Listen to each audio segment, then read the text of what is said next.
Bonjour à tous. Sur le conseil d'une de mes amies, je vais vous faire quelques petites vidéos.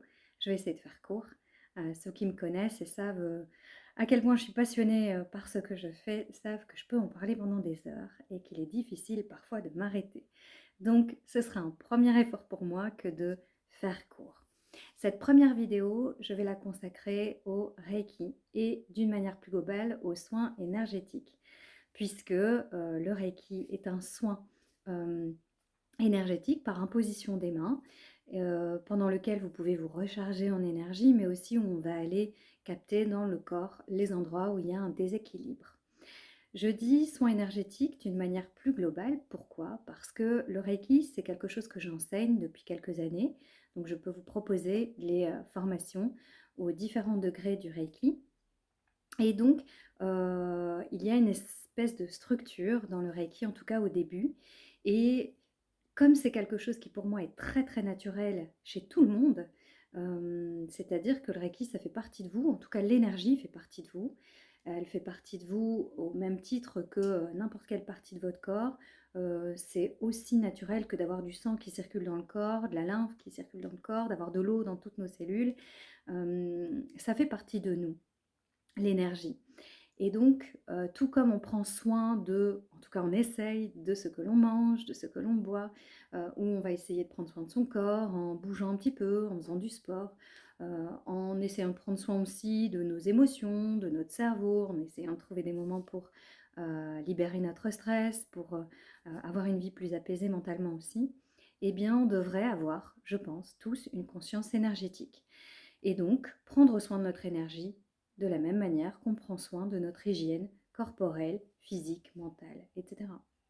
Et donc, on a évidemment le cadre du Reiki, en tout cas ce que ça peut vouloir dire. Je ne vais pas développer tout ça ici, mais c'est quelque chose de tellement naturel que forcément, on y intègre ce que l'on est aussi. Et comme moi, je travaille aussi avec les sons, avec les bols tibétains, avec les gongs, comme je travaille aussi avec le décodage biologique, comme je travaille aussi avec la lecture ostéo, je vous en parlerai à un autre moment, eh bien, pendant une séance de Reiki, il peut y avoir d'autres techniques, parce qu'elles s'y prêtent bien, qui arrivent à ce moment-là.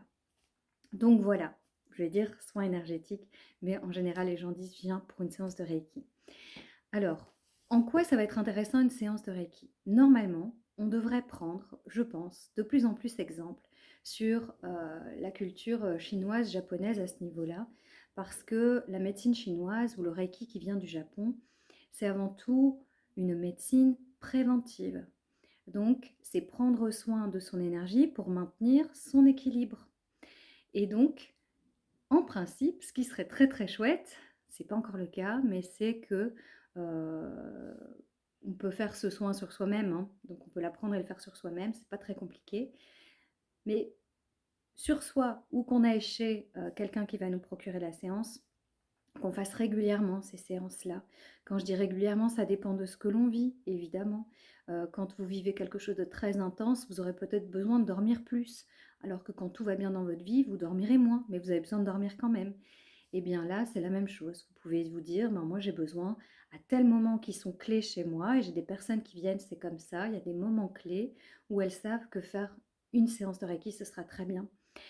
Pour d'autres personnes qui sont occupées de traverser quelque chose de très dur, ça pourrait être bien de venir plus souvent, de ne pas venir une fois par saison, mais de venir une fois par semaine. Et pour d'autres, ce sera une fois par mois. Et pour d'autres encore, ce sera après être tombé malade pour retrouver un peu son énergie.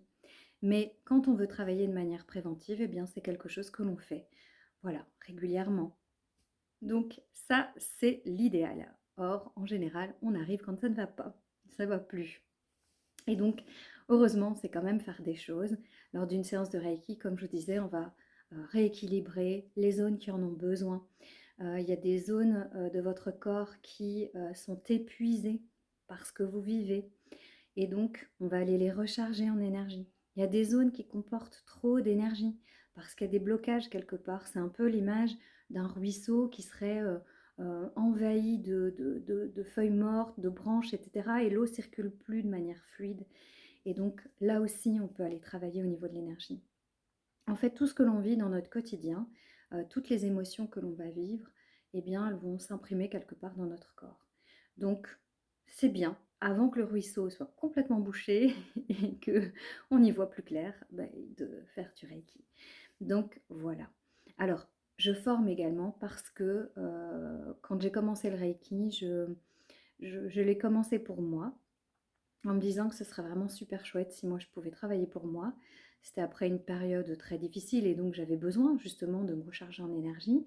Et aussi, je m'étais dit, c'est chouette si moi je peux être la personne qui fait ça pour ma famille.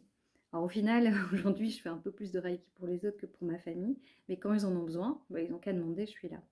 Donc, dans l'idéal, ce serait génial si tout le monde pouvait réavoir cette conscience de l'énergie et prendre soin de ses proches. Alors, on n'est pas forcément tous, on peut tous faire du Reiki, ça c'est clair, on peut tous, mais on n'a pas tous envie. On a chacun nos compétences, on a chacun nos domaines dans lesquels on est à l'aise et on ne va pas forcément apporter notre aide. Notre contribution à la société, tous en faisant du Reiki. Il y en a qui ont besoin de faire d'autres choses. Mais en tout cas, si vous sentez un appel et dire ah ben moi c'est quelque chose qui me plairait bien et j'aimerais pouvoir être cette personne-là pour mon entourage. C'est pas parce qu'on apprend le Reiki que forcément on va ouvrir un cabinet de Reiki. C'est avant tout pour soi. C'est avant tout pour s'occuper de sa propre énergie et de ses proches aussi. D'une autre façon que par l'alimentation, que par la médication, etc. C'est quelque chose en plus. C'est pas quelque chose qui remplace. C'est quelque chose en plus. Qui ne devrait pas être en plus, qui devrait être au même niveau que tout le reste. Alimentation, sport, sommeil, etc. Donc voilà. Vous pouvez venir pour une séance Reiki pour toutes sortes de soucis, on va dire, que ce soit émotionnel, que ce soit de la fatigue, du stress, que vous ayez des douleurs évidemment, parce que ça va pouvoir aider aussi. Donc c'est un très bon complément à vos soins déjà médicaux peut-être, à vos soins psychologiques aussi si vous en avez. Et très concrètement au niveau, par exemple, des burn-out, si on prend cet exemple-là, parce que c'est quand même quelque chose que beaucoup de personnes vivent, je vais parler comme il faut, ce sera mieux, eh bien, les meilleurs résultats que j'ai pu observer chez les personnes qui font un suivi, parce qu'évidemment, venir une fois, je n'ai pas de baguette magique, hein, je ne peux pas tout résoudre comme ça, et en plus, ça ne dépend pas que de moi, c'est une espèce de travail d'équipe. Mais en tout cas, les meilleurs résultats que j'ai pu observer, c'était par des personnes qui avaient un suivi, dans le cas du burn-out, hein, je parle, mais un suivi psychologique et qui avaient aussi un suivi en énergétique. Et bien souvent, c'était une semaine le ou la psychologue, une semaine le Reiki.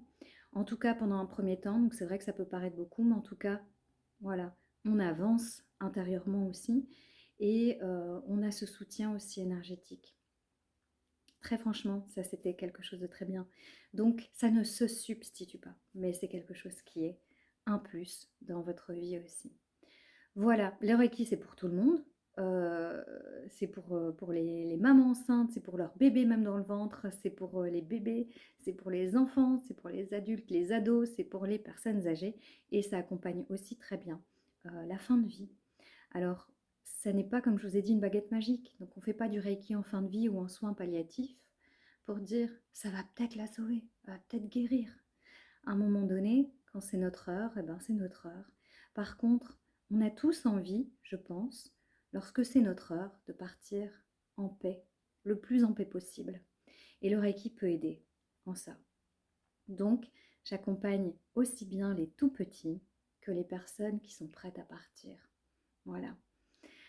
Je vous donne rendez-vous pour une autre vidéo. La prochaine, je ne sais pas de quoi je vous parlerai. Peut-être des massages sonores, peut-être de la lecture ostéopathique holistique, peut-être encore de la méditation ou de la relaxation. À la prochaine et puis portez-vous bien.